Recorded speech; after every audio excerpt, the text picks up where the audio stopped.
ഞാനിപ്പോൾ ഉള്ളതിൽ എനിക്ക് വേണ്ടപ്പെട്ട അത്രയും പ്രിയപ്പെട്ട ഒരു നാടാണ് എൻ്റെ അമ്മയുടെ നാടാണ്. ഞാനിവിടെയാണ് കുറേ കളിച്ചും വളർന്നും പഠിച്ചതൊക്കെയാണ്. ഈ വീടും പരിസരമൊക്കെ എൻ്റെ എന്നും ഒരു നോസ്റ്റാൾജിക് മൊമെൻ്റാണ്. ഇത് നമ്മൾ കളിച്ചും വളർന്നതും ഓരോ സ്ഥലത്തിൻ്റെ ആംബിയൻസും അതൊക്കെയാണ് നമ്മുടെ നോസ്റ്റാൾജിക്. ആ പണ്ട് കഴിഞ്ഞു പോയ കുറേ കാലഘട്ടങ്ങൾ ഈ വഴികളിലൊക്കെ കൂടെ കുറേ നടന്നു വന്നതും ഈ വീട്ടിൽ ഞാൻ ഒരുപാട് താമസിച്ചത് ഞങ്ങളൊക്കെ എനിക്ക് ഭയങ്കര ഒരു ഇത് ചേച്ചിയുടെ മോനാട്ടാ കണ്ട്. അപ്പോൾ ഇവിടെ ഭയങ്കര ഒരു പ്രത്യേക ആംബിയൻസുള്ള സ്ഥലം, ഒരു നോസ്റ്റാൾജിക് പറഞ്ഞാൽ ഒന്നുമില്ല. പിന്നെ ഞാൻ ഇന്നിവിടെ വന്നതിൻ്റെ കാര്യം എൻ്റെ അമ്മയുടെ നാട്ടിൽ ഇന്നിവിടെ ഉത്സവമാണ്. അപ്പോൾ എൻ്റെ അമ്മയുടെ ചേച്ചിമാർ ഒരു പശുവിനെയും കൊണ്ട് വരുന്നുണ്ട് കേട്ടോ. ഇതുവരെയും ഞാൻ മിസ്സാക്കിയിട്ടില്ല ഈ അമ്മയുടെ നാട്ടിലെ ഉത്സവം, മകരപൂജ എന്ന് പറയുന്ന ഉത്സവം.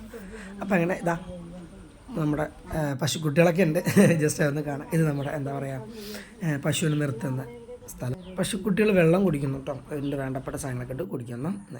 ഈ കാണുന്ന പച്ച നിറഞ്ഞ ഈ പാടമൊക്കെ വറ്റിക്കഴിഞ്ഞാൽ അവിടെയൊക്കെ ഫുട്ബോളും ക്രിക്കറ്റും ഒരു സമയത്ത് കളിക്കുകയായിരുന്നു.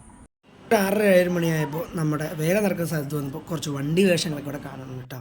എന്ത് അവിടെ ഒരു വണ്ടി വേഷം, ഇവിടെ ഒരു വണ്ടി വേഷം, ഇനിയും ഉണ്ടാവും കേട്ടോ. കുറച്ച് റൗണ്ട് നോക്കി നോക്കാം.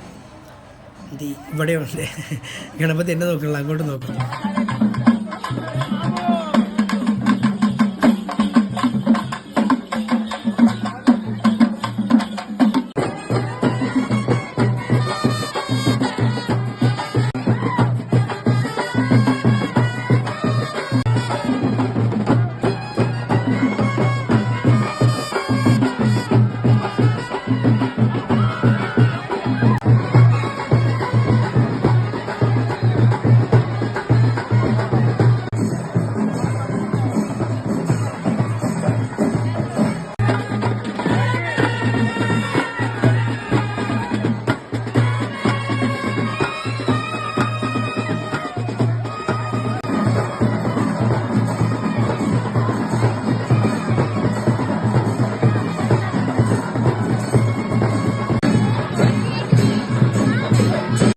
അങ്ങനെ അവസാനം വേലയൊക്കെ കഴിഞ്ഞു. ഞാനും അമ്മയും കൂടെ ഒരു കയ്യിൽ ചായയൊക്കെ കുടിച്ച് നേരെ വീട്ടിലോട്ട് പോകണം. അപ്പം മറ്റൊരു വീഡിയോ ആയിട്ട് മറ്റൊരു വ്ളോഗ് കാണാം.